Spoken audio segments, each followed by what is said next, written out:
Olá, sejam muito bem-vindas, muito bem-vindos a mais um encontro do Grupo de Estudos do Feminismo Literário, junto com a Eletiva Direito, Gênero e Relações Étnico-Raciais da Unirio. Hoje a gente vai dar continuidade na nossa análise sobre o desenvolvimento do movimento feminista. Nos encontros passados, a gente conversou sobre a primeira onda do feminismo, sobre aquelas demandas relacionadas ao direito ao trabalho, ao direito à educação, ao direito ao sufrágio, e a gente fez essa análise por uma perspectiva racial, demonstrando que, para as feministas negras, as demandas eram um pouco diferenciadas daquelas que a gente conheceu dentro da história do feminismo mainstream, que é um feminismo escrito, registrado por mãos brancas.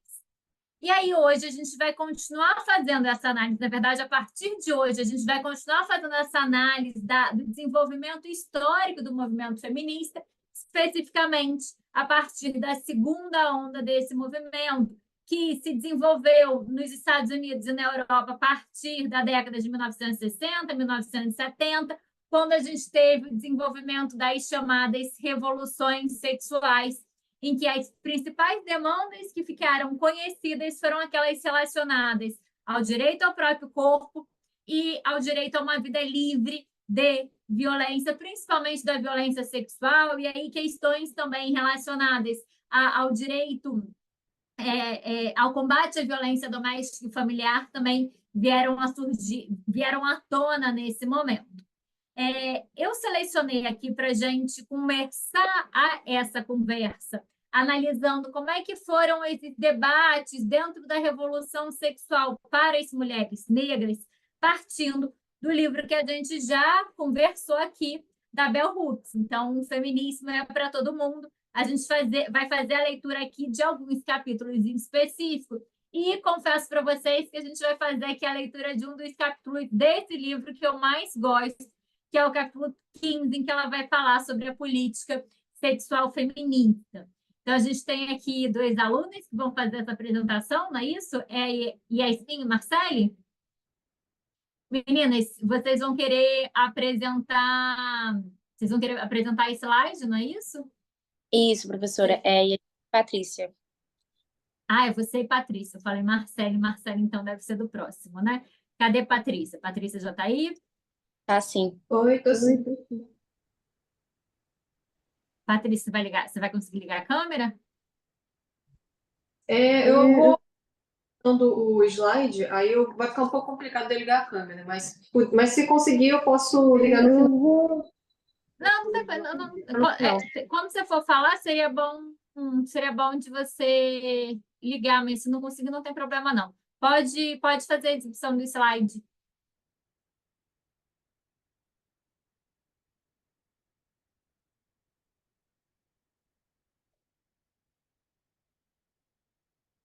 Vocês vão começar a ordem de leitura capítulo 5, 6, depois 15? Vai ser essa ordem mesmo? Sim, professora, será essa ordem mesmo. Maravilha. Então, meninas, a palavra é de vocês. Obrigada, professora. Boa tarde, pessoal. Boa tarde, turma. Hoje nós vamos falar sobre o livro, alguns capítulos do livro O Feminismo é para Todo Mundo, da autora Bell Hooks. A Bell Hooks, ela foi uma autora norte-americana que ela escreveu diversas obras com linguagem acessível.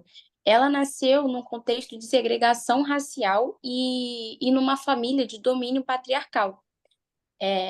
Em algumas obras, especificamente no livro Ensinamento do Pensamento Crítico, Sabedoria Prática, ela relata o racismo e o machismo que ela vivencia durante a graduação dela. Eu separei até um trecho para falar para vocês, que ela diz no livro: notadamente, o machismo confesso de meus professores era mais duro do que seu racismo velado. Então, ela deixa claro o machismo e o racismo que ela vivenciava, e quando ela passa pela formação dela, ela ingressa na carreira acadêmica como professora, e aí ela vivencia também a negação do machismo dentro do movimento negro e a negação do racismo dentro do feminismo. Isso faz com que ela direcione a sua trajetória, dos seus estudos, para o recorte da mulher negra, do seu contexto histórico, das vivências, e, consequentemente, isso fez com que impulsionasse a emergência do feminismo negro. Ela vivenciou também na sociedade diversas transformações que influenciavam na sua obra. Especialmente isso, especialmente essa mudança alterou também um contexto no movimento feminista, tanto em relação aos direitos reprodutivos, quanto de sexualidade e de imposição sexual sobre a mulher. Boa tarde, turma. Ela nasceu ela vivenciou vários acontecimentos muito marcantes com relação aos direitos das mulheres e dos negros. Com relação aos direitos... Patrícia, a gente não está conseguindo te escutar. Em 1973, a gente vai ter o... Som tá baixo. Melhorou agora? Patrícia, eu acho que você está com o microfone ligado em 2 dispositivos. Teria que desligar em um, aí tá fazendo eco. E está muito baixa a voz.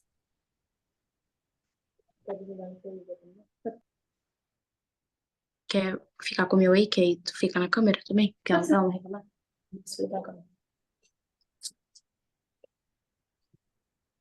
Melhorou agora o som? Melhorou, agora eu acho que vai dar. Ah, beleza. Ela nasceu em 52 e em 73 a gente vai ter o julgamento do Roe versus Wade, que é o precedente americano que permitiu às mulheres realizar o procedimento do aborto nos Estados Unidos. Deu precedente que deu acesso legal de um aborto seguro para as americanas. Só que, inclusive,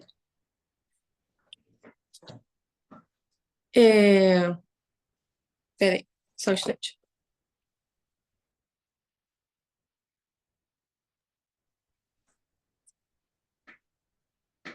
Com relação aos direitos reprodutivos nos Estados Unidos, eu achei interessante que o livro ele é de 2015.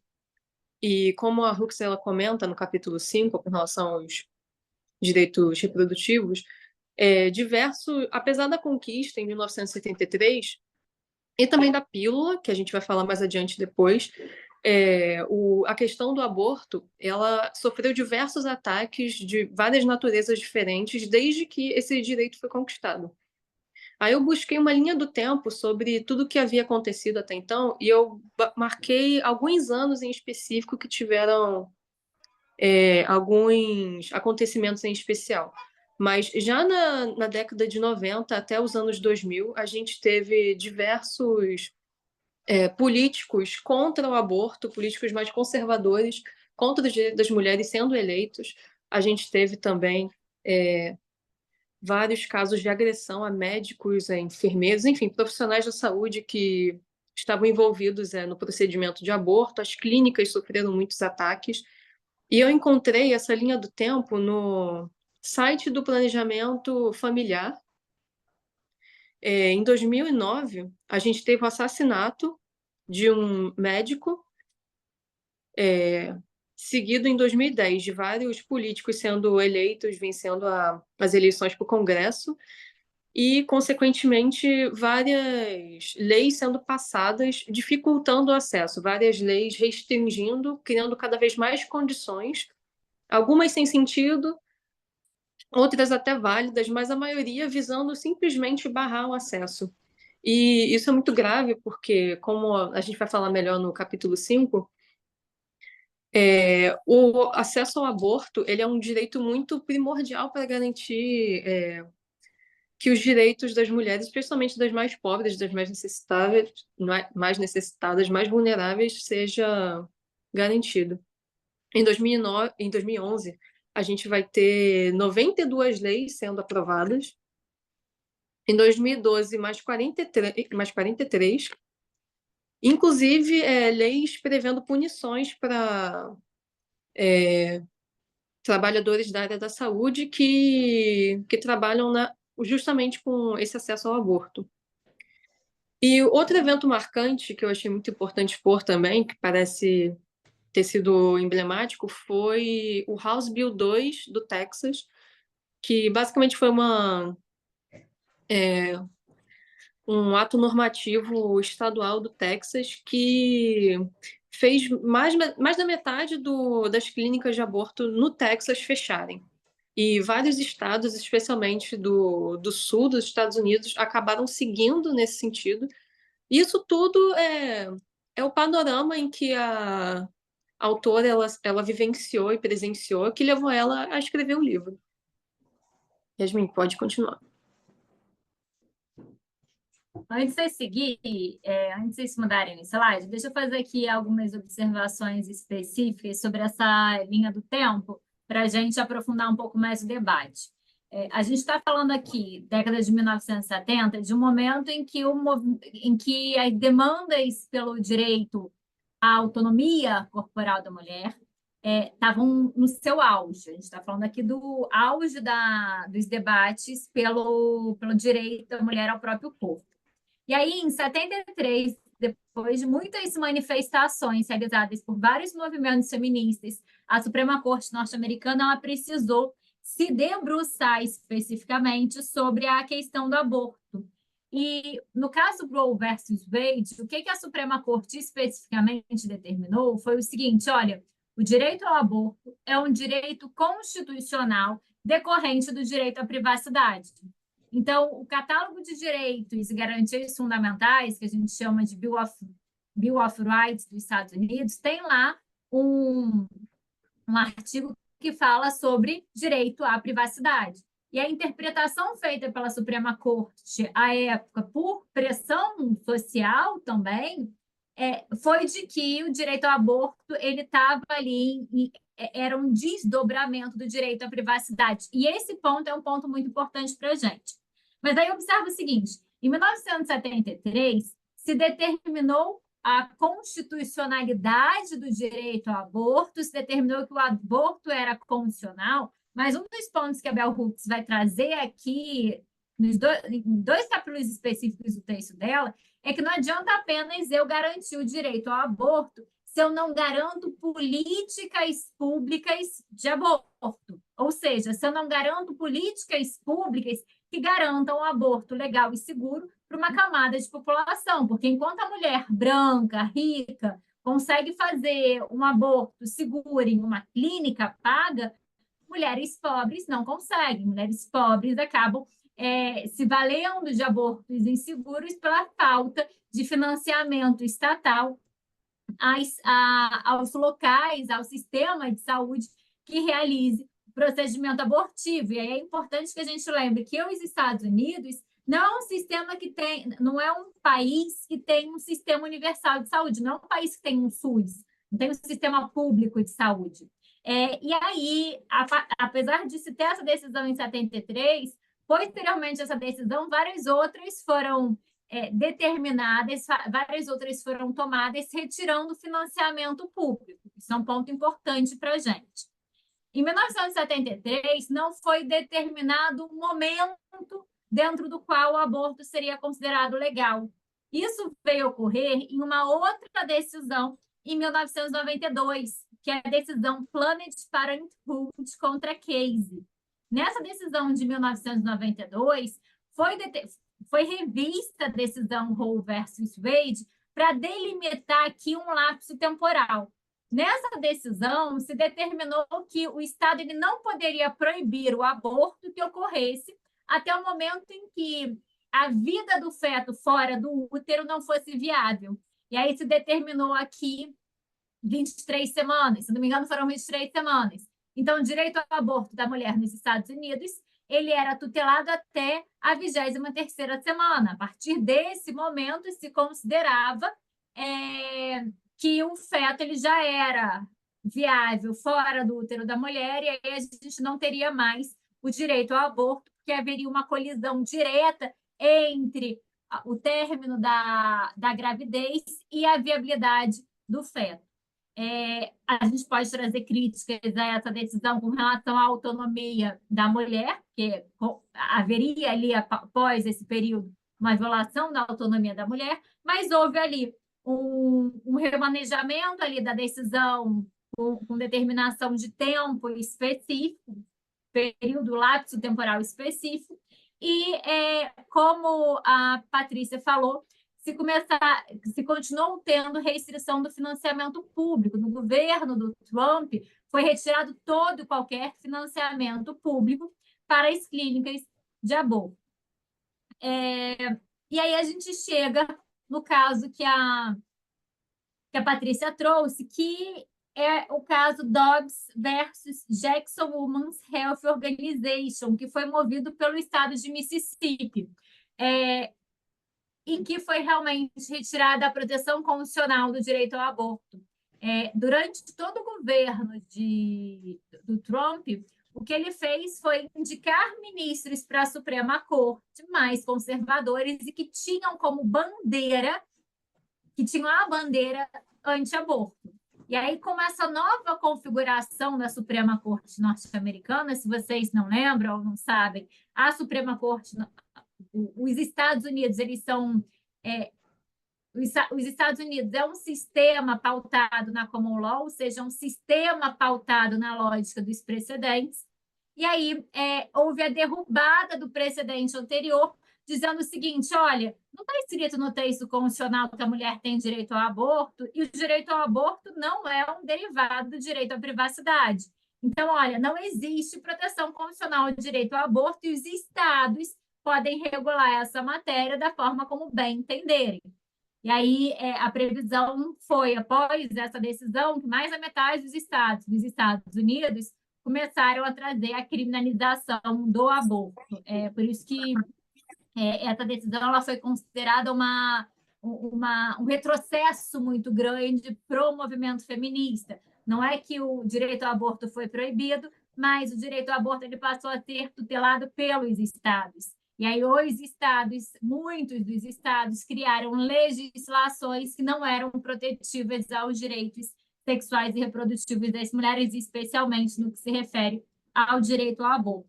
Eu queria contar essa história para vocês, aprofundando um pouco mais cada um desses pontos. Em 2022, o livro da Bell Hooks ela não vai abordar sobre esse novo caso, mas certamente ela diria que foi um retrocesso muito grande.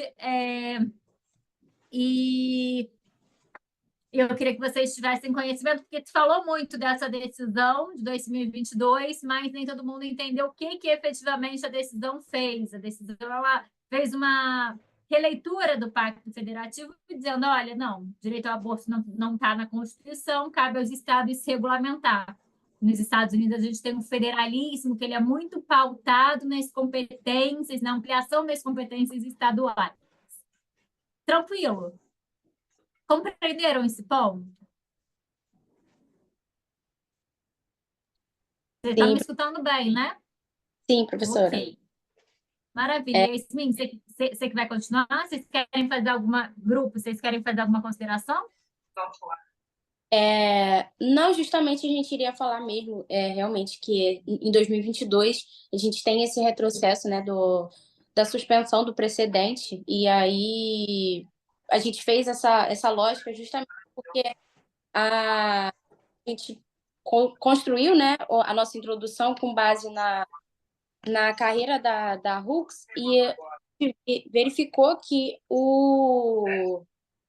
tem todo um histórico, né? No livro, ela escreve esse livro justamente porque estava uma época nos Estados Unidos que, como a Patrícia trouxe, né, em 2011, 12, 13, diversas leis, né, proibitivas, né, contra o aborto. E a gente tem hoje a Suprema Corte, hoje não, né, no caso em 2022, mas bem recente, suspendendo esse precedente. Então, de fato, fez com que os estados tivessem uma garantia de que poderiam legislar individualmente sobre o aborto. E aí é isso. Agora, passando para o próximo ponto que a gente vai falar, no capítulo 5, o nosso corpo, nosso ser, direitos reprodutivos, a Bel, ela fala que a base da formação do movimento feminista, ele é a sexualidade, e não a imagem que a mídia de massa apresenta para o mundo como um movimento feminista que ele começa com as mulheres queimando sutiãs durante o concurso de Miss América. E depois é só a pauta sobre o aborto. E aí, o que a gente tem como a sexualidade é que ela se constrói socialmente. Ou seja, ela não é apenas um dado biológico. Ela de é chamar, você me avisa. acho que tem alguém com o áudio ligado. Ela é uma questão de direitos das mulheres para escolherem com quem e quando vão ser sexuais. Só que com isso, essa sexualidade ela vai esbarrar com os métodos contraceptivos, que na época eram muito escassos e não eram acessíveis a todas as mulheres. Para o homem fazer quanto sexo ele quisesse, não daria nenhum efeito. Para a mulher, pode surtir o efeito da gravidez. E aí, com isso, é que vem as pautas das questões reprodutivas.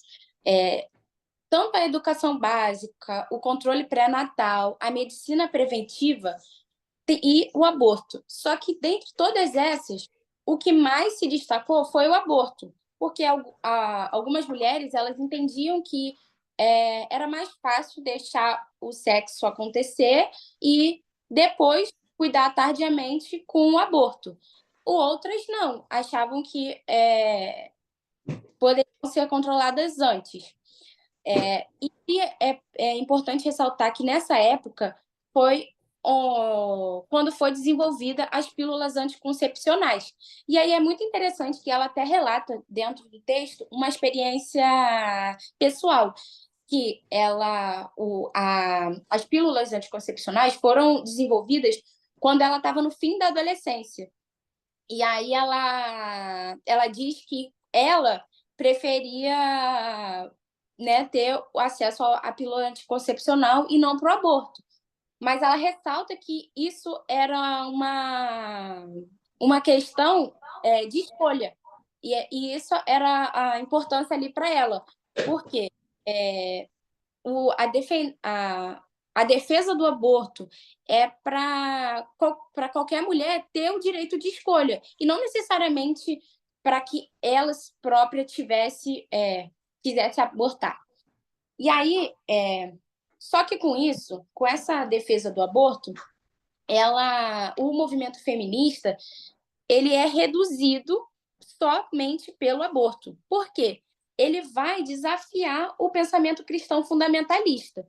E aí, qualquer outra questão, como eu falei, a educação básica, o controle pré-natal e a medicina preventiva, eles são constantemente ignorados e ridicularizados pela mídia. E aí acontecem diversos problemas médicos de longo prazo. Porque pelo sistema médico patriarcal e capitalista. Daí, com essa questão não era para passar ainda não. Não tem problema não.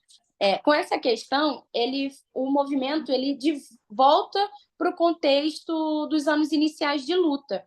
Ou seja, apenas as mulheres de classe vão ter acesso ao aborto seguro. Porque esse ataque da mídia, ele vai ser apenas ele vai atingir apenas os abortos subsidiados pelo Estado.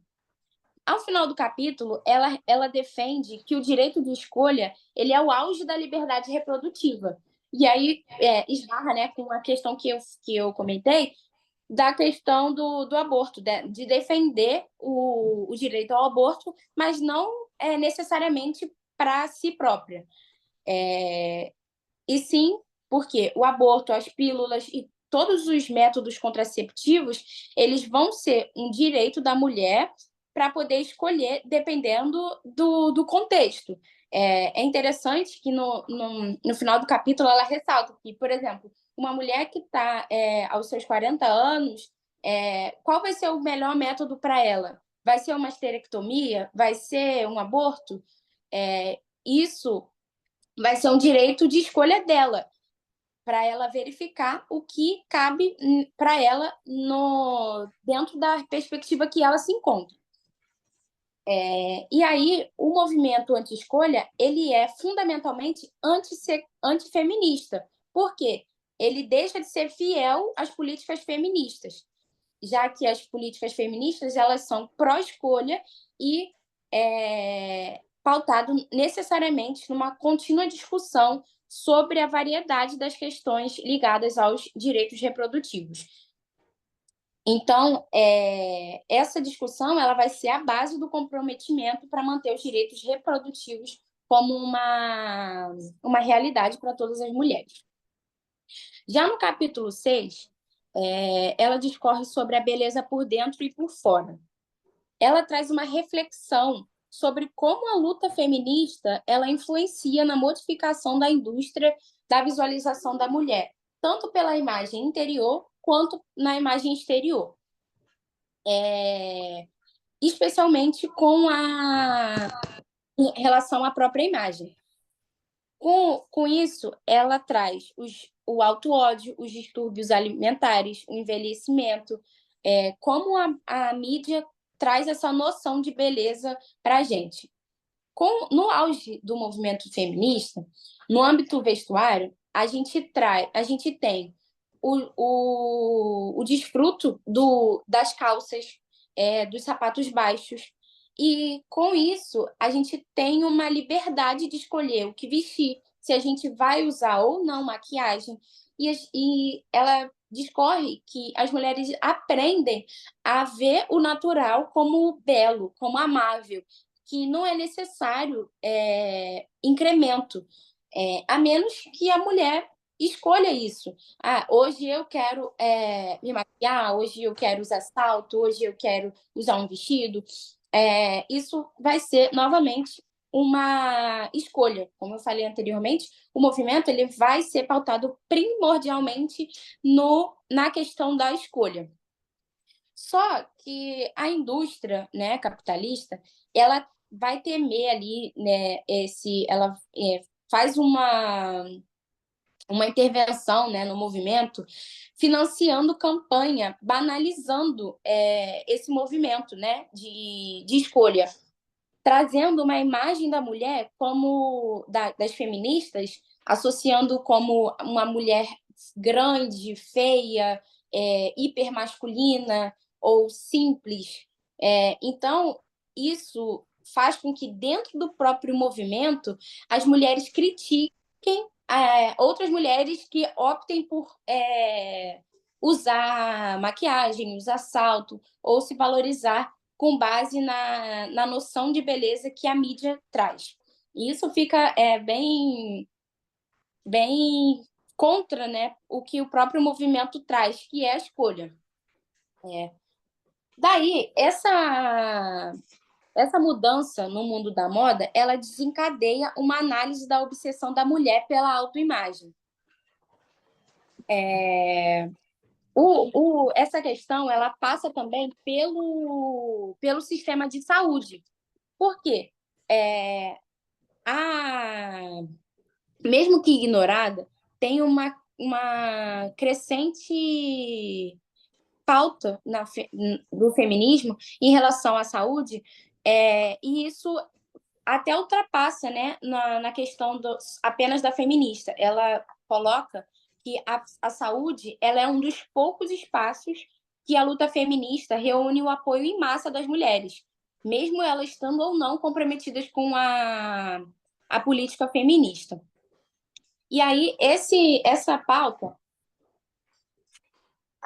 entra com entra também nos distúrbios alimentares, porque o distúrbio alimentar, ele ainda é uma batalha em curso, porque a obsessão ela traz exatamente a frase, a obsessão da nossa nação em julgar mulheres de todas as idades com base na aparência jamais foi eliminada, porque ela está arraigada na imaginação cultural. E após esse movimento, de 1970 para 1980 em seguinte, as mulheres acabam se afastando do feminismo. E aí traz uma nova noção sexista de beleza, retornando à glamorização da mulher. E aí traz, por exemplo, a anorexia dentro das revistas, tratando como, por exemplo, uma nova imagem, um tema comum, falando nas revistas, só que, por exemplo, uma notícia falando que os perigos da anorexia são prejudiciais à saúde, mas, ao mesmo tempo, na próxima página, ela traz uma imagem das mulheres sendo magras, cabelos pintados, e sempre exalando essa imagem, né, perfeita da mulher. Ao fim, ela ressalta que a crítica em si não vai levar à mudança. Ou seja, a crítica sem uma intervenção no sentido de oferecer uma alternativa, ela é uma intervenção incompleta. Então, as feministas elas precisam retornar para a indústria da beleza. Até porque, hoje em dia, a gente vê que é justamente a questão da revista. Só que não mais na revista, mas na internet.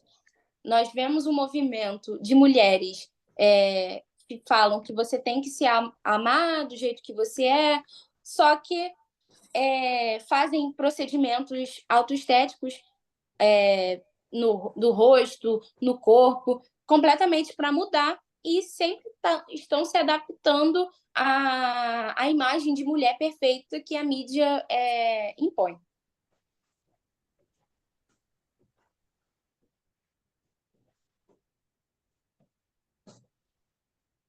Professora, você quer fazer algum comentário sobre isso? Não. Oi, meu bem. Estava procurando aqui o desmutar. Não, pode seguir, tá direitinho. Alguém quer fazer algum comentário, gente?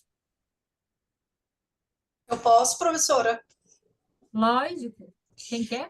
Na verdade, não é um comentário, mas até uma sugestão para que a gente possa assim, ampliar a mente e seguir, que é uma dermatologista aí do Rio de Janeiro, não sei se vocês conhecem, chamada Andrea Ortega Jimenez. O arroba dela é DA Dermato, arroba DA Dermato.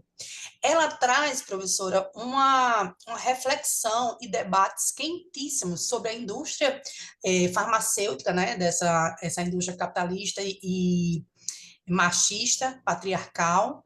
Ela faz intervenções necessárias que eu acho que a gente deveria até assim estar mais alinhado a ela. Por quê? Porque ela vai de encontro ao que a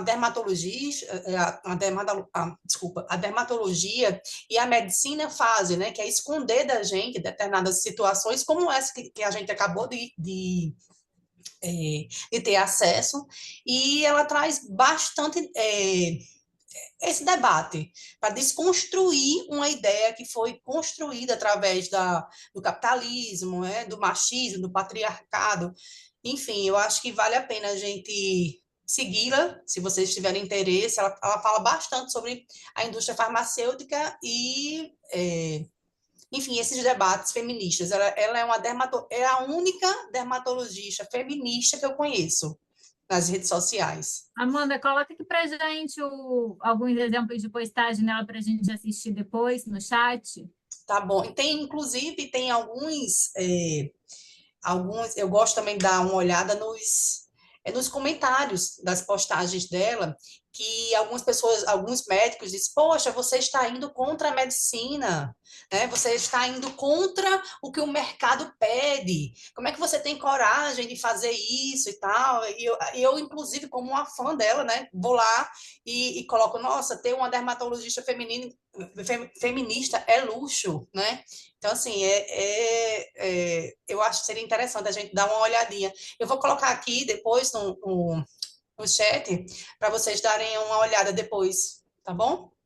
Bota assim, Amanda. A gente tem alguns autores que dizem que a pressão estética é algo que continua unindo todas as mulheres, todas as experiências de mulheres e continua nos mantendo aprisionadas, porque a gente, em vez de investir o nosso dinheiro em coisas que vão nos fazer crescer intelectualmente, que vão fazer desenvolver as nossas próprias vidas, a gente começa a investir o dinheiro a não envelhecer, a se manter dentro de um molde de padrão de beleza, que é aquele padrão de beleza que a indústria nos exige, que a indústria nos mostra o tempo todo, mas que é inexistente, que ele é aperfeiçoado através de procedimentos estéticos, através de Photoshop, etc, etc. E como é que esse mal-estar das mulheres com o próprio corpo nos mantém cada vez mais aprisionadas e acríticas. Então, é interessante você trazer essa sugestão, é sempre bom a gente trazer aqui sugestões de quem a gente pode nos inspirar dentro das redes sociais, e é legal, manda para a gente sim, Amanda, boa contribuição. Yasmin, alguém mais quer trazer alguma contribuição, gente?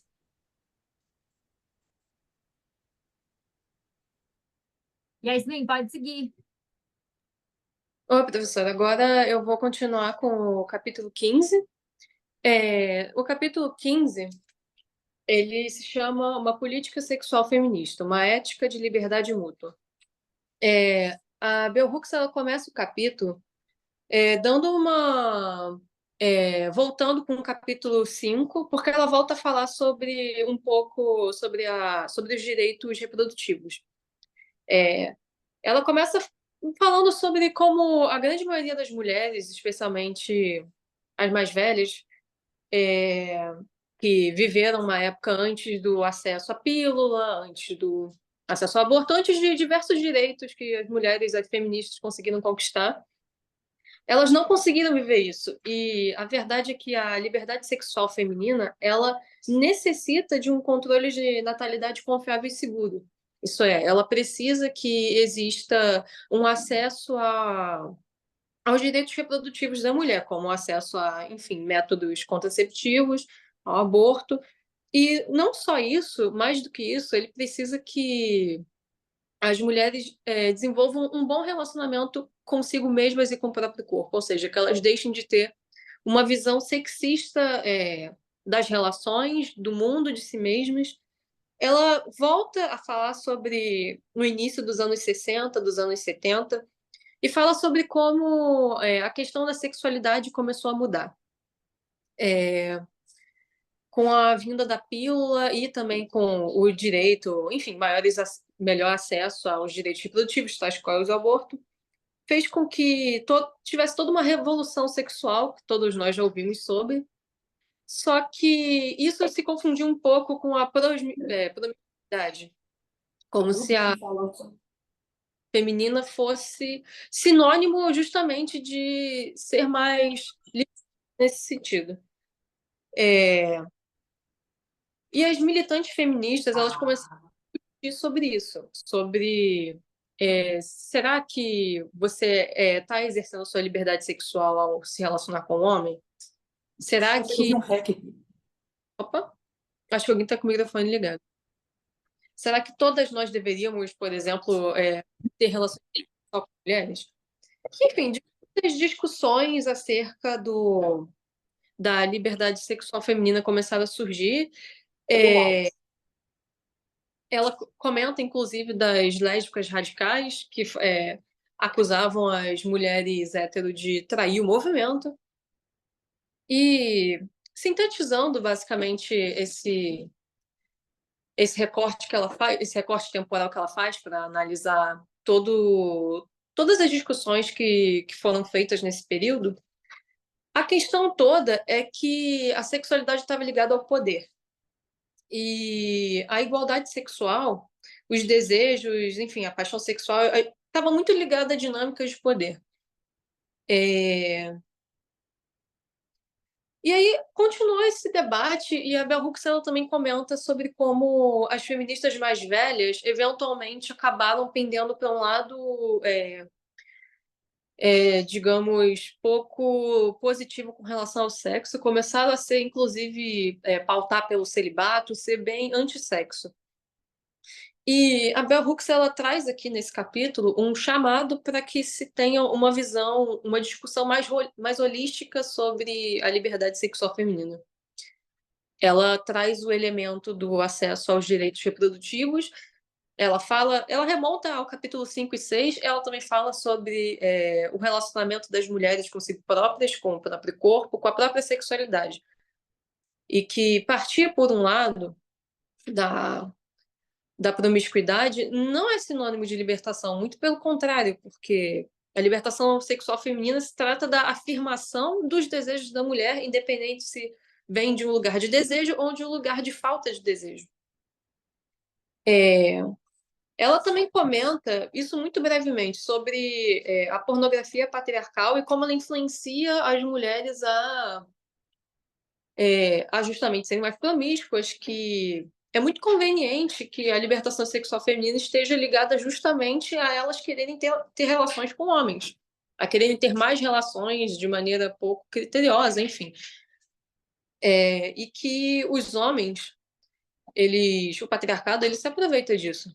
A partir do momento em que a libertação feminina está pautada nessa promiscuidade, está tudo bem, mas no momento em que isso vai na direção contrária, de não desejar, aí já é um problema, porque ela inclusive comenta que enquanto era divertido fazer sexo com mulheres desejosas, excitadas e libertadas, não era divertido quando essas mulheres declaravam que queriam espaço para não serem sexuais.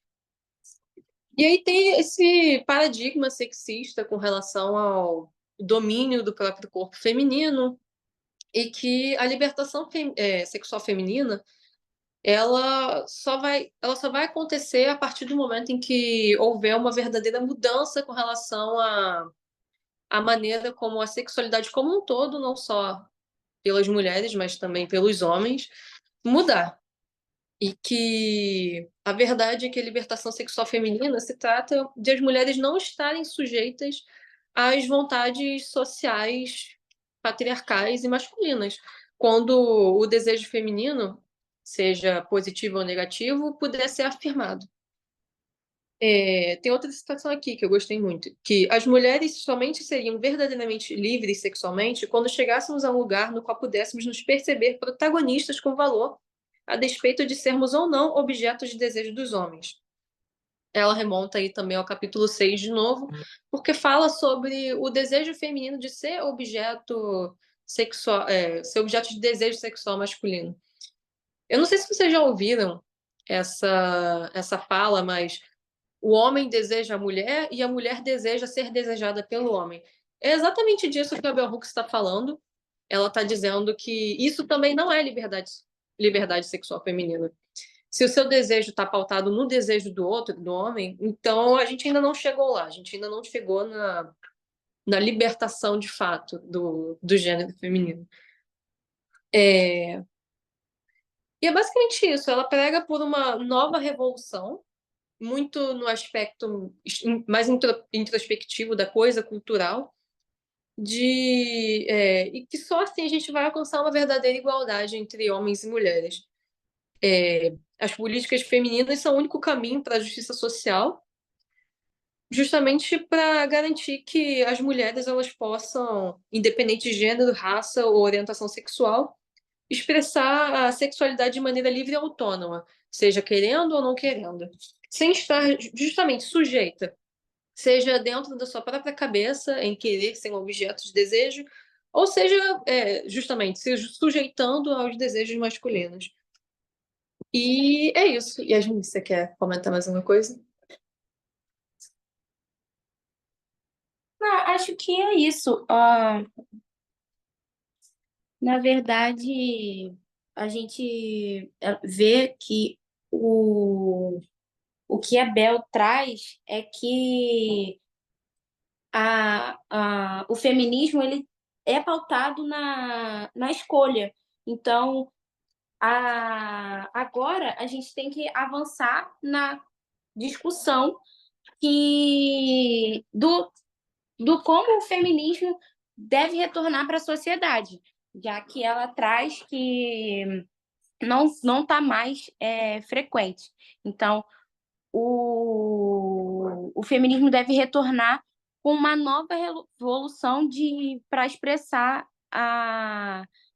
qualquer pauta que seja levantada, seja a questão sexual, seja a questão da moda, né, do vestuário, todas têm que ser pautadas na discussão e na questão de escolha, principalmente. Eu gosto, meninas, os slides ficaram ótimos. Eu gosto muito dessa ideia eu gosto muito da gente pensar no feminismo como escolha. Porque muitas vezes se fala, mas isso é contra a prática feminista. Calma, deixa eu entender sobre o que você está falando, né? Exemplo, depilar axila. Depilar axila, não, isso é uma forma de opressão contra as mulheres. Calma, deixa eu entender a existência de padrões estéticos. Deixa eu entender que eu, enquanto mulher, eu pego o gilete, depilo minha axila, eu vou lá passar uma cera quente na minha axila, porque realmente eu vivo dentro de um mundo de padrão estético, que as mulheres devem ser sem pelos, enquanto os homens eles podem ter os pelos nas suas axilas, que isso foi uma construção social. Mas deixa eu ir além, depois de eu entender que isso é uma marra do patriarcado, entender se eu me sinto bem tendo ou não pelo na axila. Eu não vou ser. E aí, eu estou trazendo esse exemplo, porque é um exemplo que muitas vezes vem no senso comum: mas você é feminista e não tem pelo na axila, ou você é feminista e tem. Enfim, são questões bobas que nos mostram como é que é importante a gente associar o feminismo à prática de escolha. Mais do que eu revelar as opressões existentes, eu tenho que entender as suas origens e entender se aquilo faz sentido na minha vida ou não. Porque eu não posso ser obrigada, eu não posso ser coagida a fazer determinada prática que eu não me sinto bem porque me dizem que aquela prática é feminista. E se a gente está falando aqui do ambiente, se a gente está pensando aqui em questões sexuais, o mesmo muitas vezes acontece. Você não é feminista, mas você não é a favor do amor livre, você é feminista, mas você não...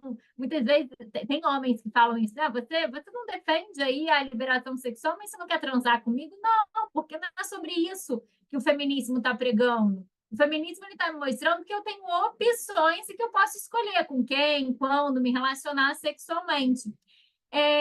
Eu gosto muito desses capítulos da Bell Hooks, e por isso que eu falei para vocês no início da aula que são os meus capítulos preferidos desse livro, porque falam de um tema que me é muito caro. Eu pesquiso muito sobre sexualidade humana e eu pesquiso especificamente, assim, minha área central de pesquisa no mestrado e doutorado é a pornografia.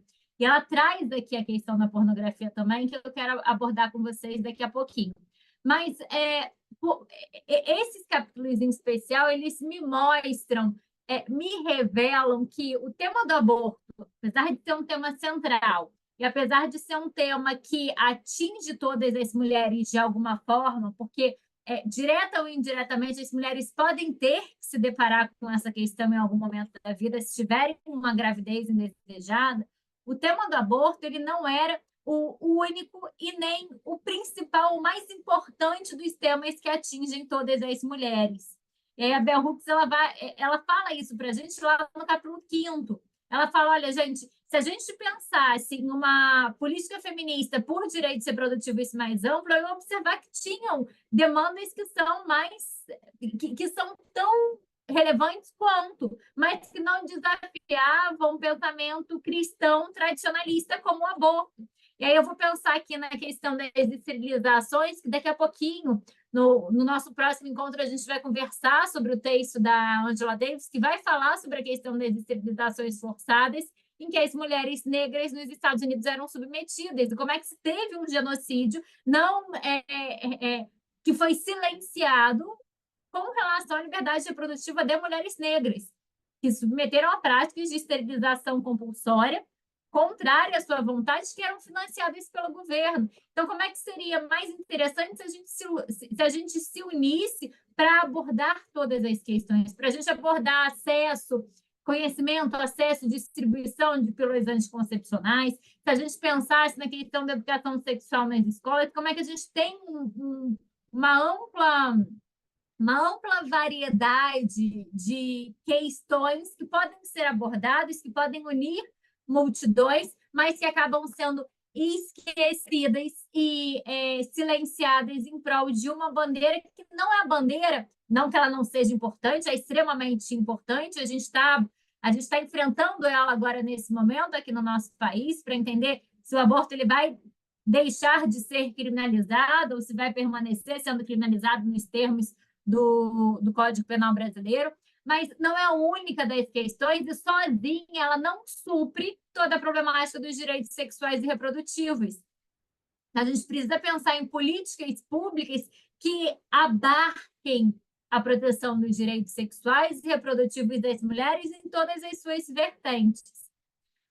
O que eu acho muito interessante também aqui desses capítulos é que a Bell Hooks ela nos diz, especialmente no capítulo 15º, ela vai dizer, olha, a gente ainda precisa descobrir quais são as características de uma prática sexual libertadora, porque eu sei características de uma prática sexual libertadora para os homens, porque isso sempre existiu. E aí tem uma frase dela, e a Yasmin ela mencionou aqui algumas frases que eu também já tinha passado aqui, marcador de texto, mas tem algumas frases dela aqui que me tocam muito. Ela diz que ela tem medo de imaginar, deixa eu ver aqui, ela tem medo de imaginar o mundo, assim,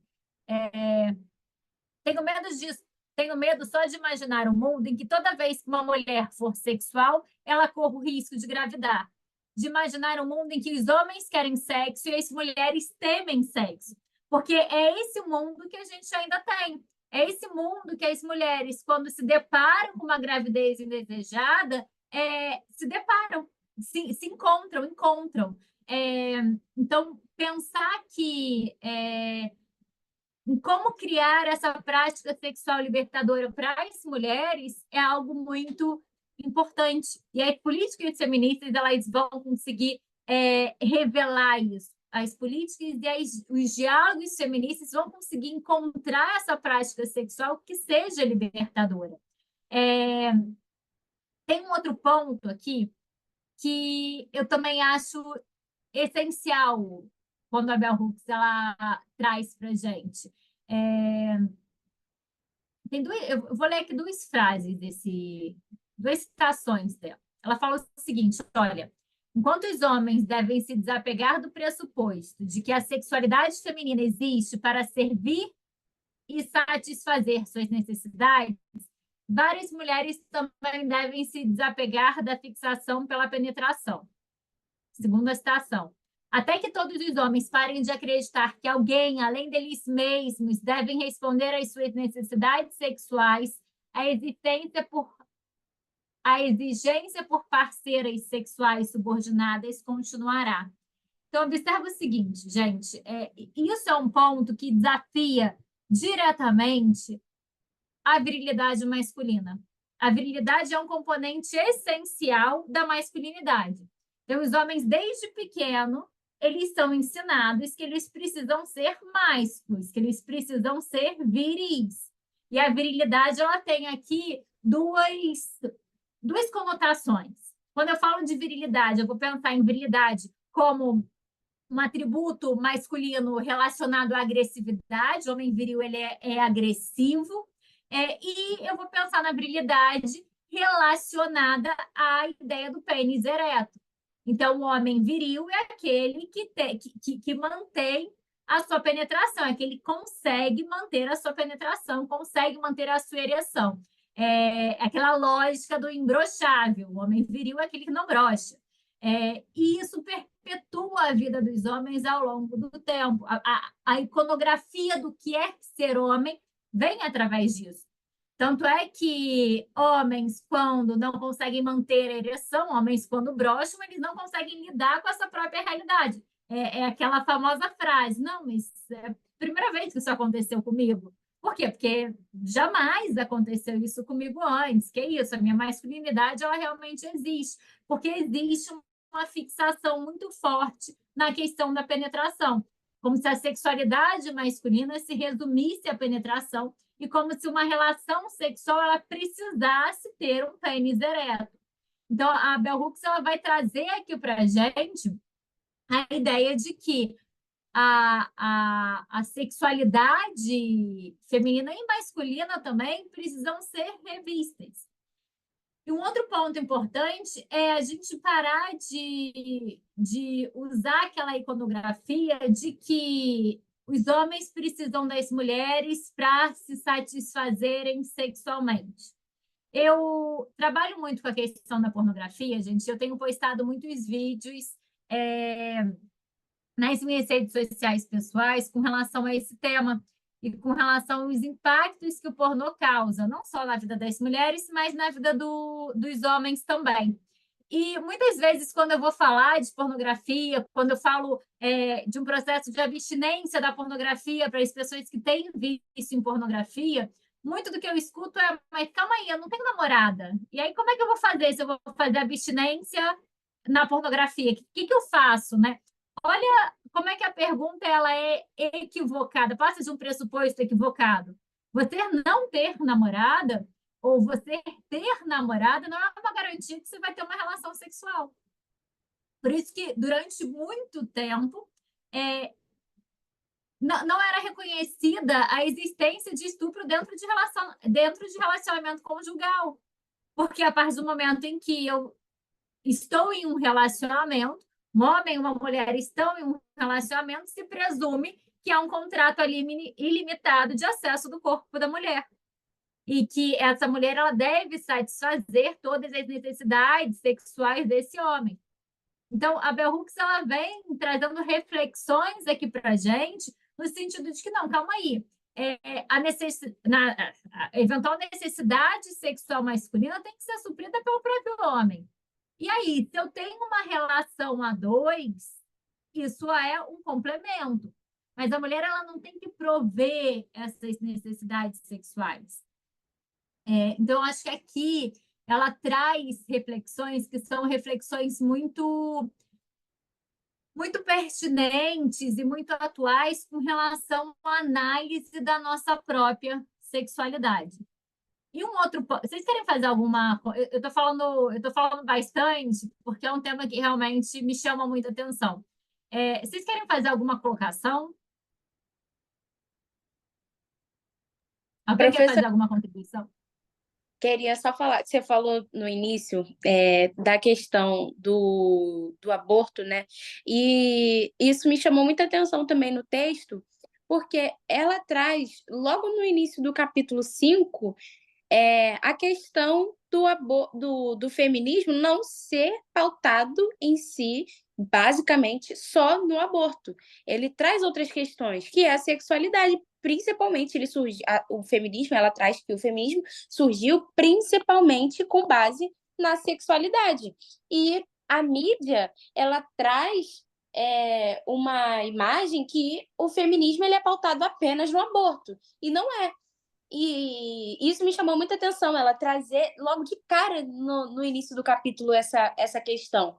E eu acho que até no primeiro momento que eu li o texto, eu até confundi um pouco o que ela queria dizer, sabe? Achando que o contexto era só o aborto, e na verdade não é. Ela traz o aborto, ela traz a questão do aborto, mas ela ressalta também que as outras coisas também são importantes. Os outros direitos reprodutivos também são importantes. A educação sexual, no final do texto ela conclui, né, que o que vai determinar para uma mulher ser um método contraceptivo ser adaptar certo para ela vai ser o contexto da vida dela.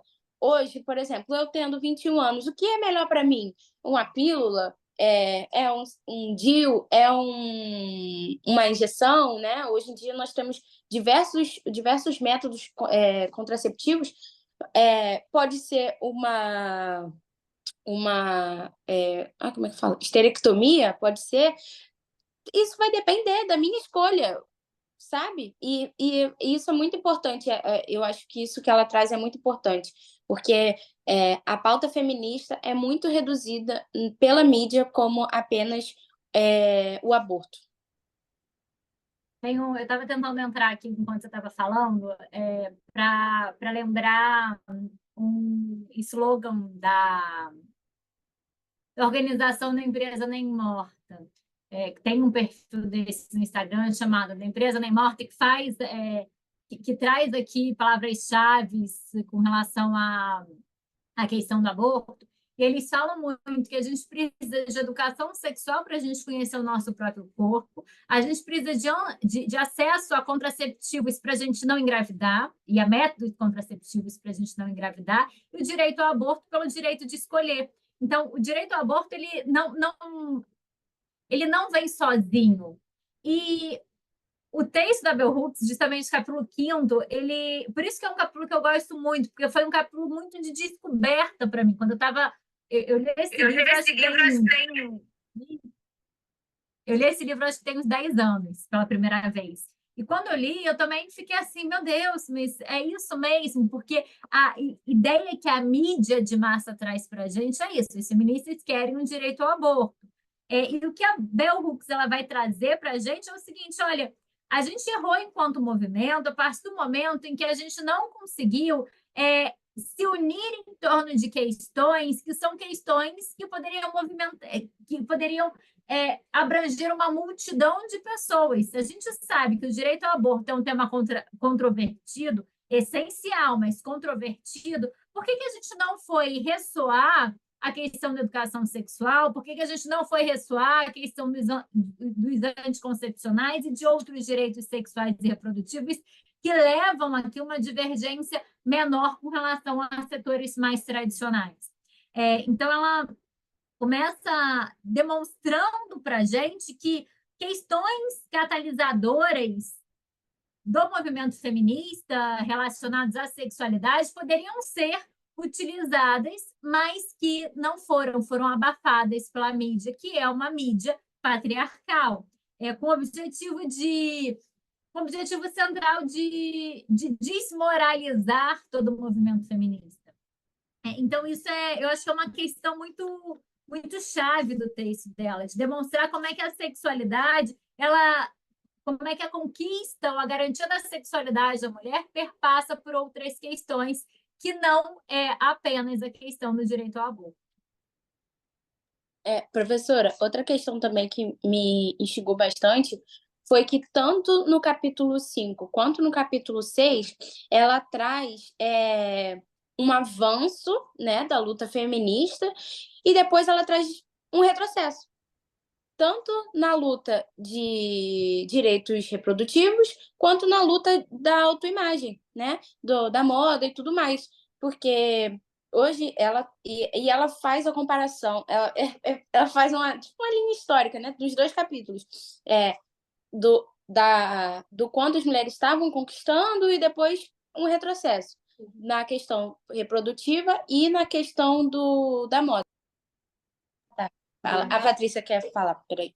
Não precisa botar a câmera não, só para falar mesmo que A câmera tá ligada. eu acho interessante que, tipo, o que a Yasmin está falando, eu acho que no final você pode resumir isso a efeitos do capitalismo. Parece que o capitalismo consegue pegar todo o avanço social e reverter isso a algum tipo de lucro, sabe? Tipo, e o patriarcado também, igualmente. Os dois andam juntos, né? Se as mulheres agora são libertas sexualmente, então que isso seja a favor do desejo masculino. Se vocês agora são libertas, então vocês também querem ser atraentes, certo? Você quer ser a bambambam, você quer, então, fazer vários procedimentos estéticos para que você possa exercer a sua libertação sexual melhor, não é? Então, tipo, essa coisa de retrocesso parece muito que a gente até consegue avançar, mas sem que tenha um avanço cultural, psíquico, espiritual, enfim. Justamente, que nem ela falou, uma verdadeira visão mais holística da coisa, não adianta. se você forçar, tipo, alguns pontos só, a questão é justamente a gente se livrar do sexismo interno, tanto nós mulheres quanto os homens. Senão a gente vai estar refém enfim, do capitalismo, eu acho. Perfeito, Yasmin, perfeito. Agora, é importante a gente também verificar que não é só o capitalismo. Tanto o capitalismo quanto o socialismo, o comunismo, em todos os governos, a gente tem, em todos os tipos, em todos os tipos de governo, a gente teve é, suposições patriarcais, imposições patriarcais.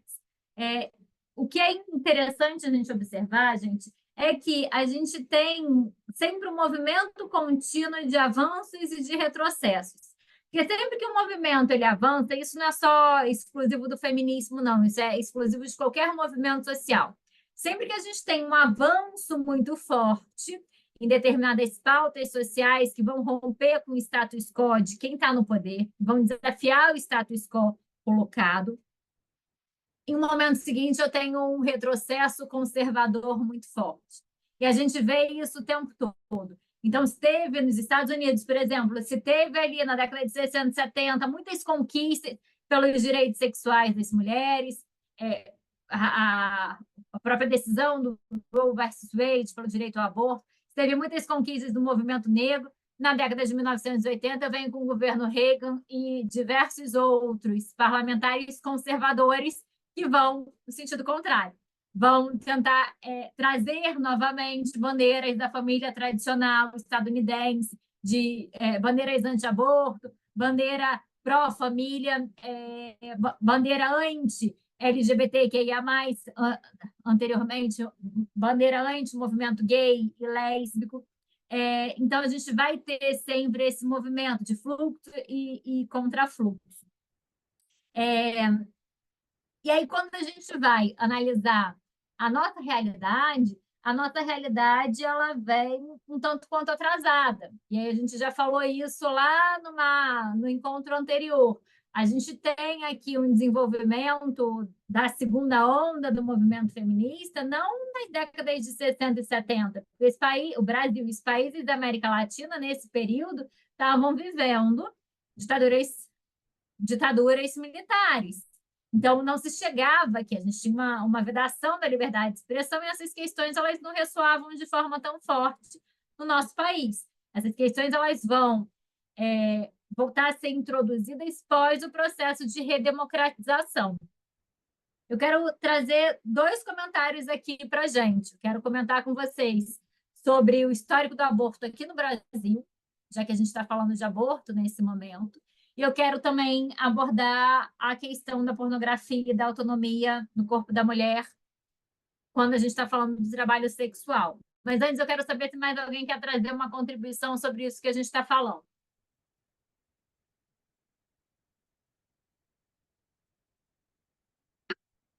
Tranquilo?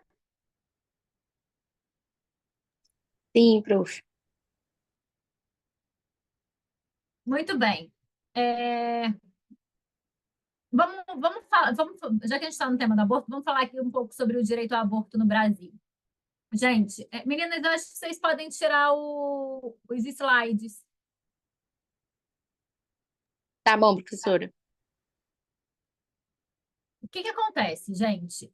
No Brasil, o direito ao aborto, quando as legislações penais elas começaram a ser criadas, deixa eu abrir aqui o meu roteiro sobre isso. Tem um roteiro específico sobre o direito ao aborto para falar para vocês.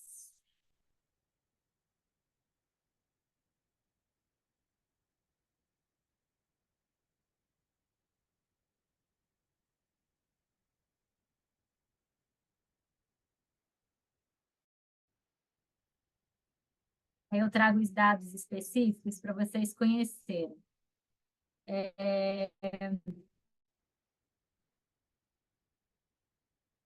O que acontece, gente? Com relação ao Brasil, deixa eu ver se eu tenho esses slides também, porque se eu tiver os slides, que eu dei uma aula na Emerge, na pós de Direito de Gênero da Emerge, em que eu falei sobre o direito ao aborto. Deixa eu ver se eu tenho slides que eu usei lá. Tenho. passar para vocês verem.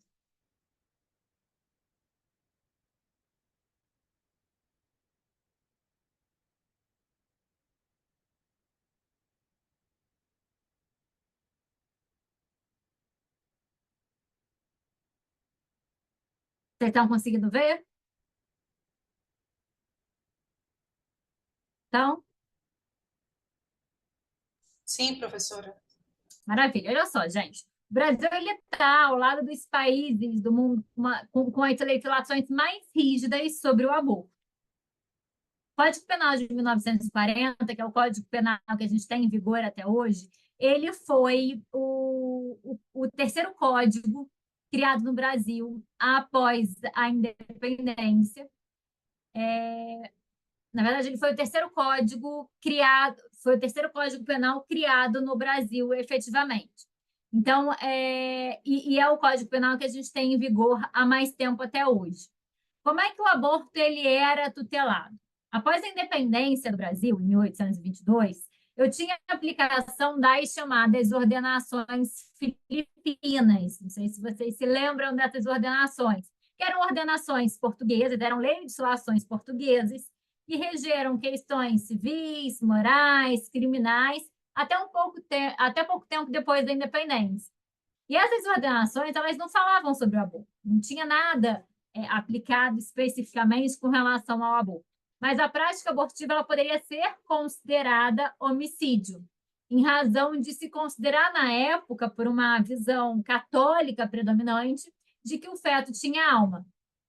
Isso foi uma análise realizada por uma antropóloga da Universidade de Brasília, chamada Lia Zanota Machado, que fez esse estudo de identificar que, à época, apesar de não ter uma legislação específica sobre aborto, já existia a possibilidade da sua criminalização através do tipo penal do homicídio.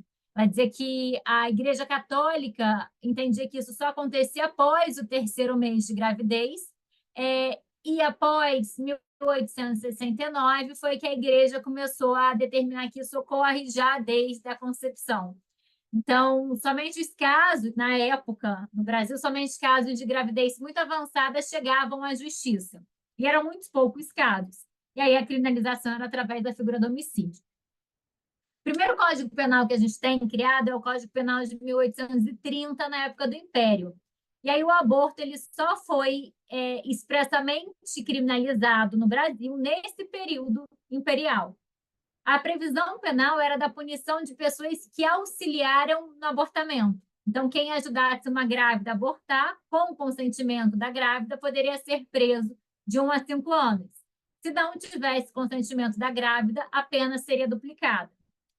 E a sentença era de 2 a 6 anos quem fornecesse o meio de fazer o aborto. Então, um médico, um boticário, um cirurgião, um praticante de artes abortivas poderia ficar até o dobro do tempo na prisão. Mas, à época, nesse Código Penal de 1830, a mulher ela não era considerada criminosa. Isso foi fruto de um espírito liberal da época, que não se punia a mulher que fizesse o aborto porque ela não estava fazendo mal a outra pessoa, porque ainda não se considerava ali o feto como titular do direito à vida. Mas isso não significa que na época não houvesse um debate sobre a criminalização da mulher. Mas o Estado decidiu que não deveria se criminalizar, não deveria intervir num caso assim. Caberia a mulher decidir ou não se iria se expor aos perigos de um aborto. As coisas começaram a mudar um pouco no Código Penal de 1890, quando a legislação ela começou a prever expressamente uma exceção, que era do aborto necessário para salvar a vida da gestante de morte inevitável. E essa legislação ela foi a primeira legislação brasileira a punir expressamente a mulher que abortava, com penas que variavam de 6 a 12 meses de prisão. A mulher ela poderia receber uma sentença diminuída em 1/3 se ela tivesse feito isso para ocultar desonra própria, ou seja, se ela abortasse porque teve uma relação antes do casamento ou teve uma relação extraconjugal, porque era algo considerado desonroso. E aí a gente chega no Código de 1940, em que se trouxe uma nova excludente de ilicitude. Até 1940, a única hipótese de não criminalização da mulher era o aborto necessário. O aborto decorrente do estupro ele era considerado crime nesse Código Penal da República, nesse Código Penal anterior. E aí o Código Penal de 1940 criminaliza o aborto com duas exceções, que é o aborto necessário, o aborto para salvar a vida da gestante, e o aborto humanitário, que é o aborto decorrente do caso de estupro. Agora, gente, o aborto humanitário, ele não era uma proteção à mulher.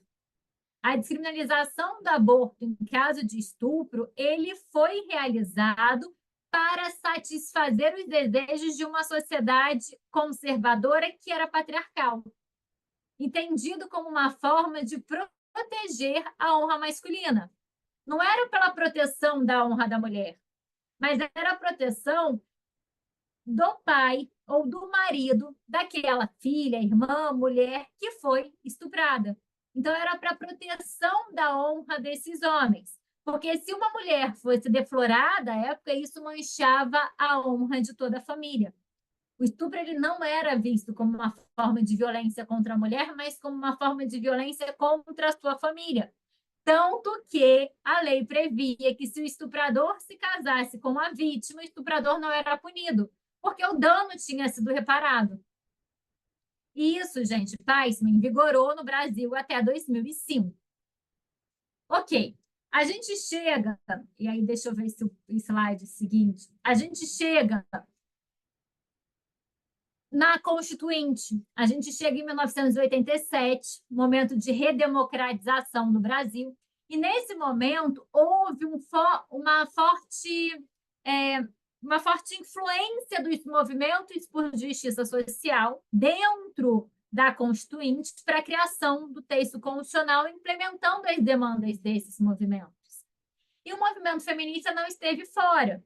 A gente teve o que é nomeado como lobby do batom, que foi um lobby de mulheres, foram mulheres que andavam ali pelo Congresso Nacional, que faziam parte de um conselho que foi criado, o Conselho Nacional dos Direitos das Mulheres, que levavam aos parlamentares as demandas das mulheres.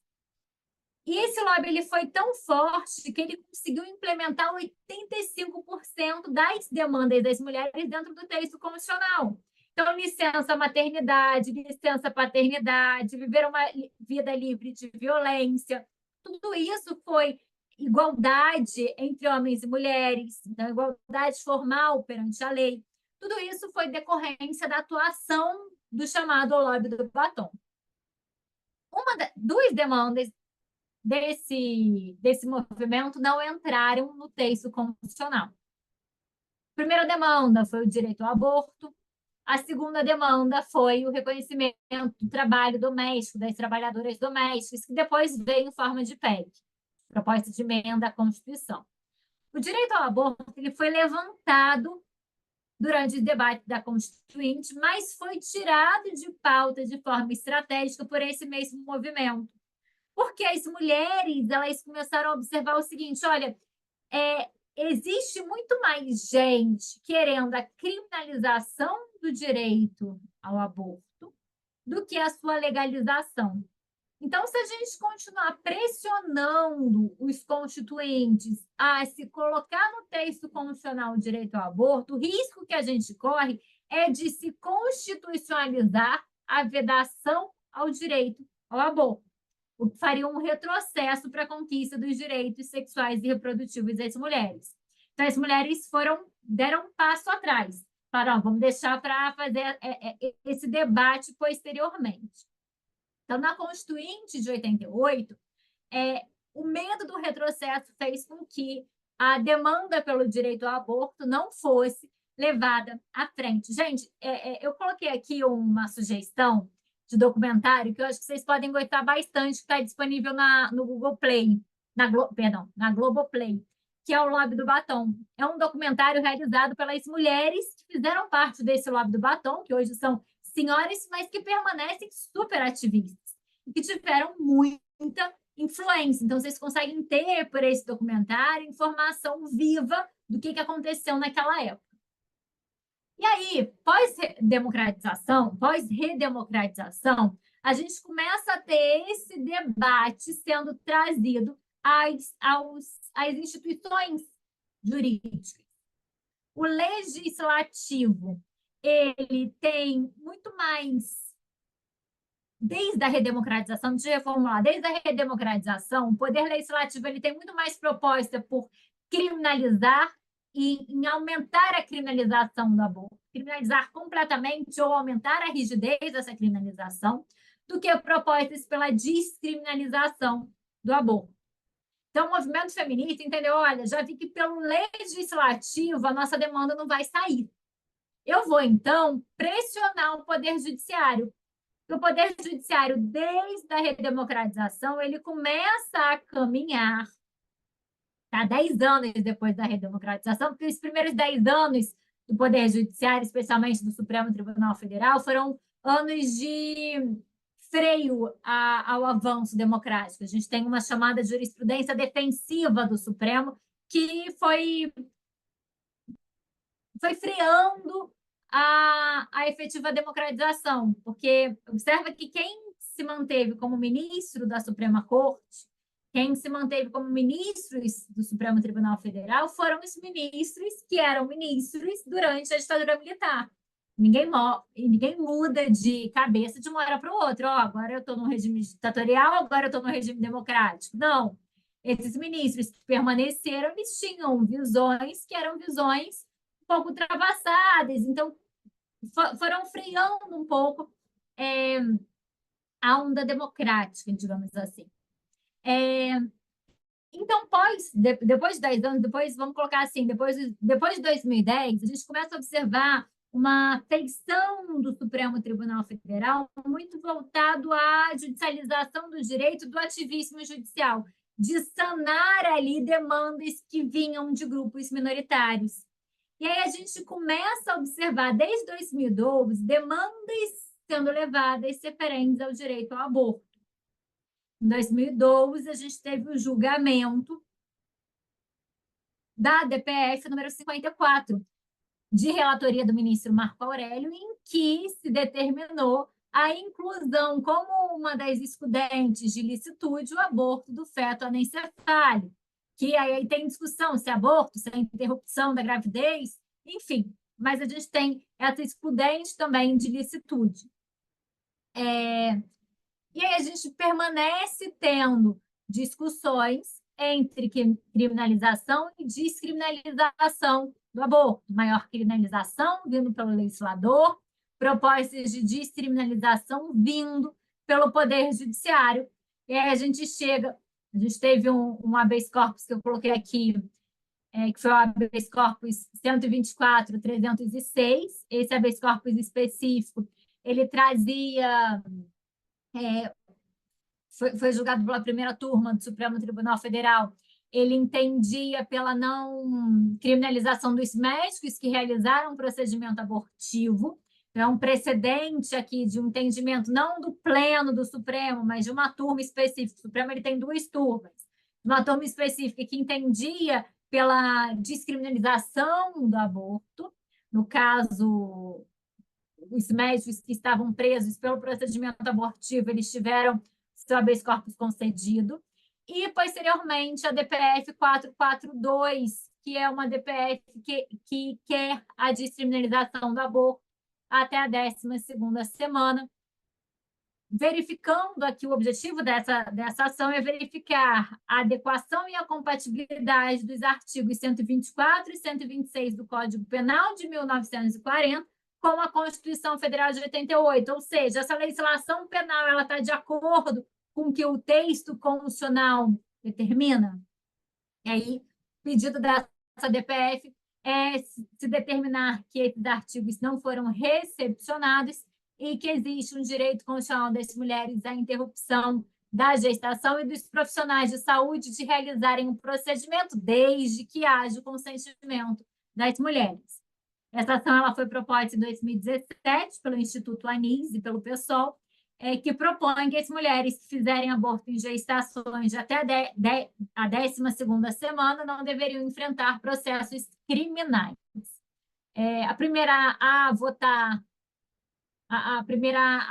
nesse julgamento foi a ministra Rosa Weber, que era a relatora do processo, dando encaminhamento ao caso antes de aposentar e trazendo o seu voto a favor da descriminalização do direito ao aborto, por entender que o artigo 124 e 126 do Código Penal não está de acordo com o texto constitucional, e que trouxe aqui, no seu voto, o voto da ministra, ela tem quase mais de 100 páginas, 129 páginas, e ela traz aqui várias considerações importantes, determinando que é desproporcional atribuir uma pena de detenção de 1 a 4 anos para a gestante, caso ela aborte, caso ela provoque em si mesmo o aborto, e aí ela fala muito da proporcionalidade, da aplicação do princípio da proporcionalidade, ela fala da delicadeza do debate jurídico sobre o aborto, mas por invocar ali diversas convicções de ordem moral, ética, religiosa, jurídica,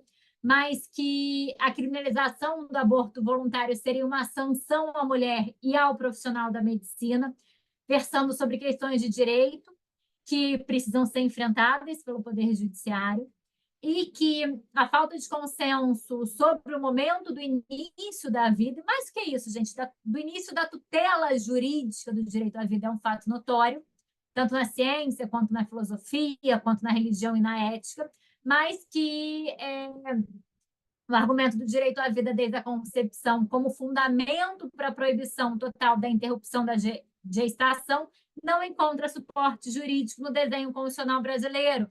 A gente já teve outras ações julgadas pelo Supremo Tribunal Federal, exemplo do julgamento da lei de biossegurança sobre o uso de embriões humanos para pesquisas de célula-tronco, e também da própria decisão dos fetos anencefálicos, da interrupção da gravidez nos fetos anencefálicos, que já determinaram que o direito à vida não começa necessariamente na concepção, e que é possível se trazer aqui e mais que isso, o direito à vida não é um direito supremo, superior aos demais, e que é possível fazer uma ponderação entre o direito à vida e liberdade reprodutiva e autonomia das mulheres na tomada de decisão.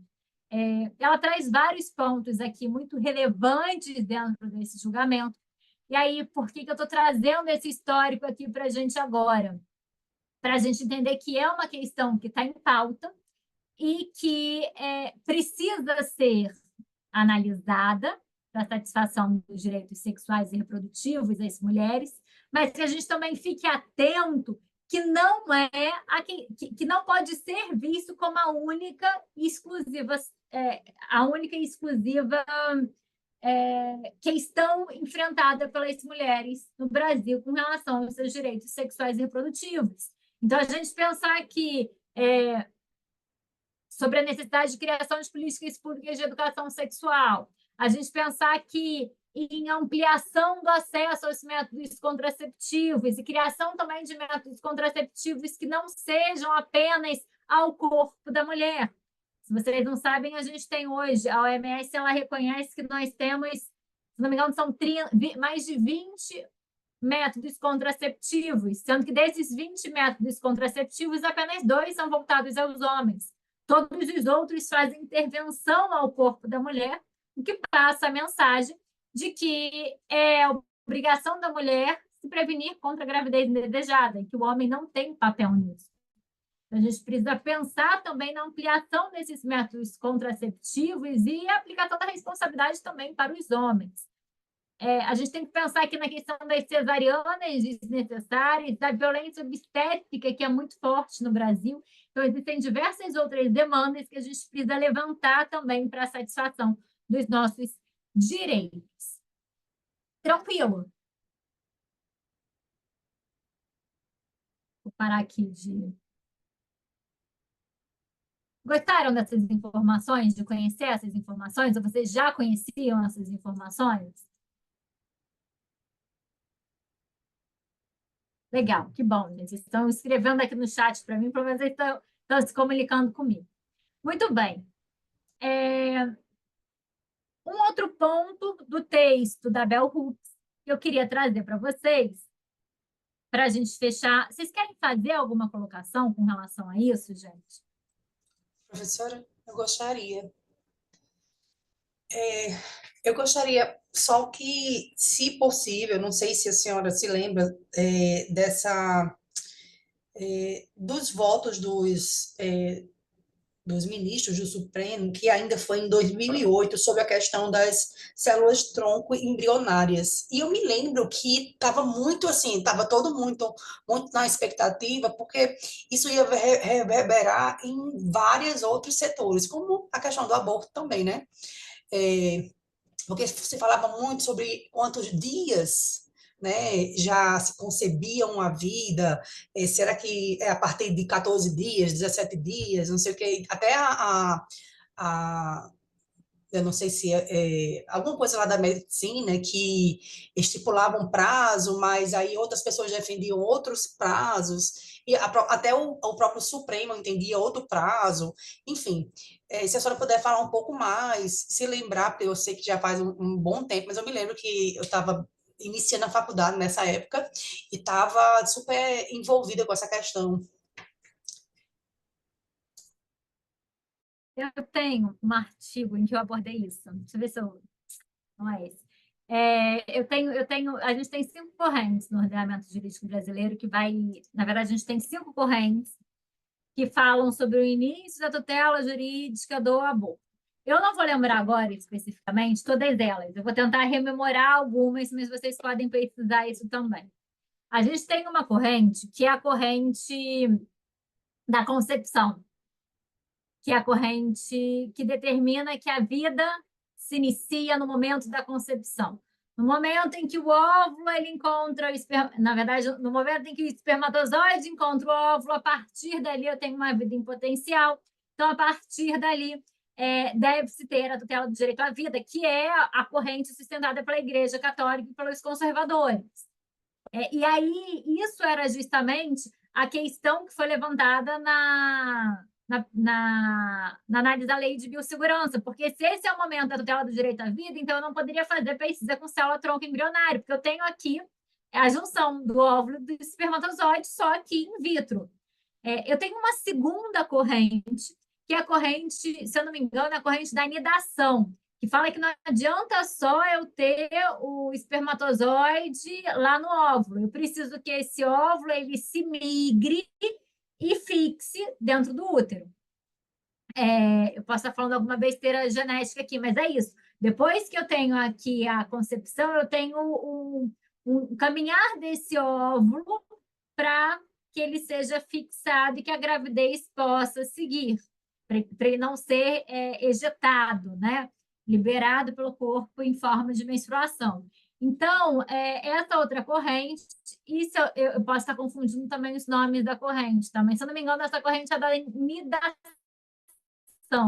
que determina que é o momento em que há essa fixação do óvulo numa parte específica do corpo da mulher. Existe uma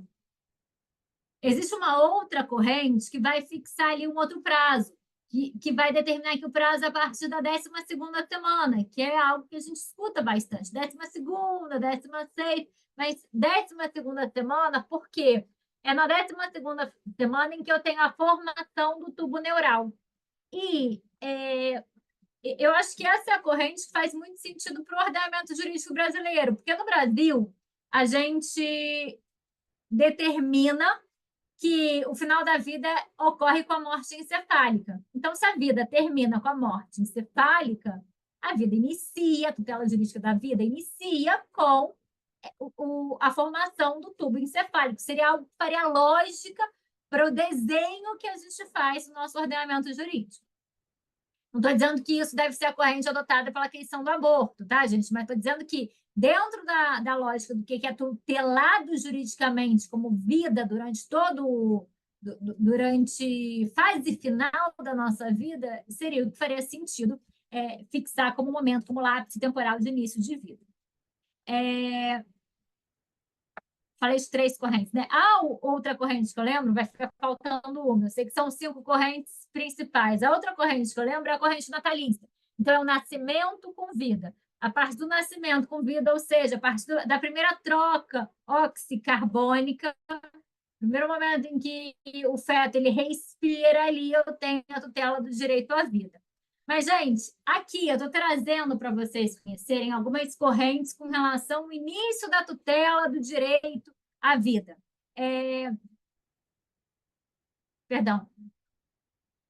Vamos reformular. Aqui eu estou trazendo para vocês algumas correntes que tentam explicar o início da vida.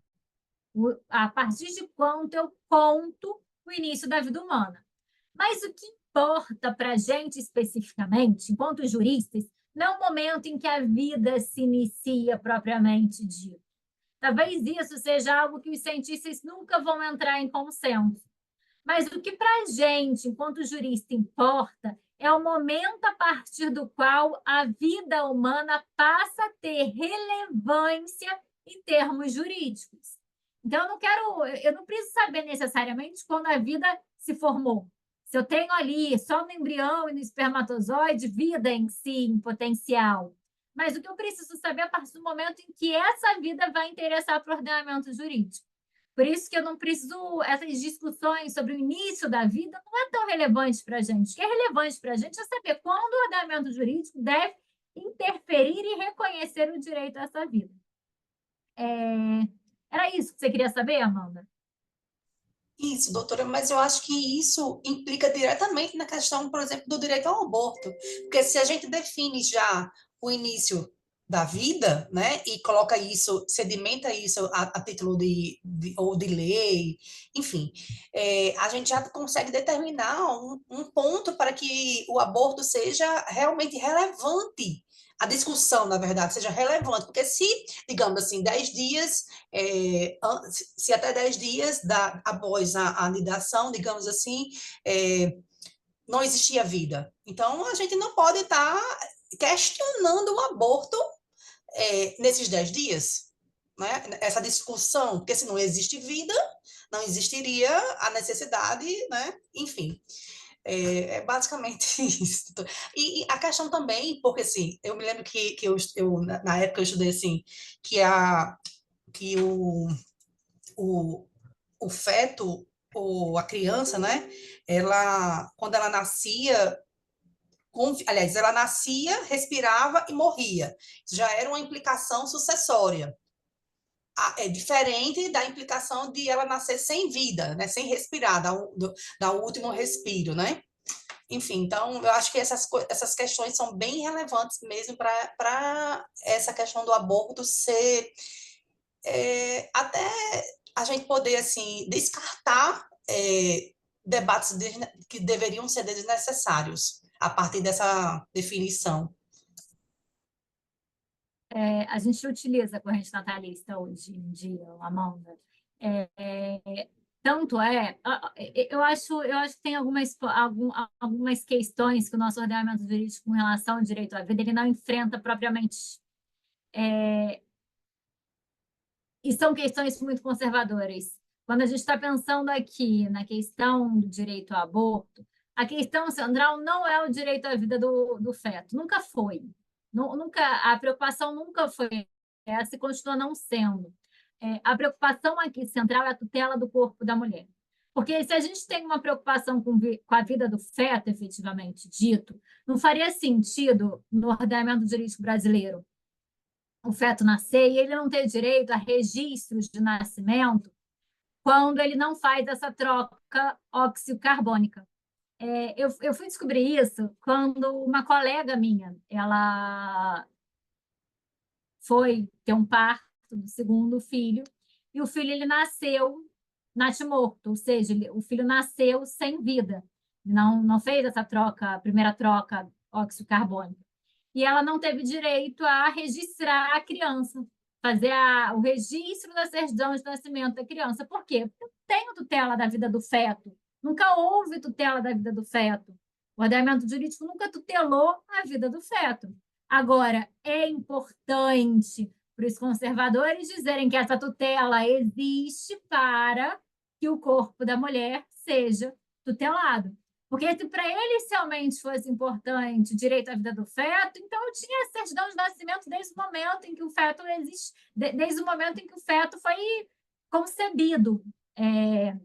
Mas não é isso que acontece. Então, a gente tem várias incongruências nesse discurso. Mas quando a gente levanta que a questão do aborto, vem sempre isso, né? O direito à vida do feto. Quando a gente faz uma análise histórica da criminalização do aborto, a gente vê que a preocupação nunca foi com o feto, efetivamente. O valor nunca foi dado ao feto. O valor sempre foi dado à honra dos familiares. Ou à honra masculina, a honra daquele... o direito daquele pai em ter o acesso à sua prole. Então, o surgimento da criminalização do aborto nunca foi para a proteção da vida ao feto. Isso é um argumento que foi transformado modernamente para manter as mulheres nos seus devidos lugares sem o direito à sua autonomia corporal. Gente, para a gente fechar aqui, que foram capítulos que geraram aqui uma reflexão mais aprimorada, para a gente fechar aqui, eu queria falar um pouco sobre uma observação específica que a Bell Hooks ela vai fazer aqui, com relação à pornografia e ao trabalho sexual. Tem duas frases aqui dela.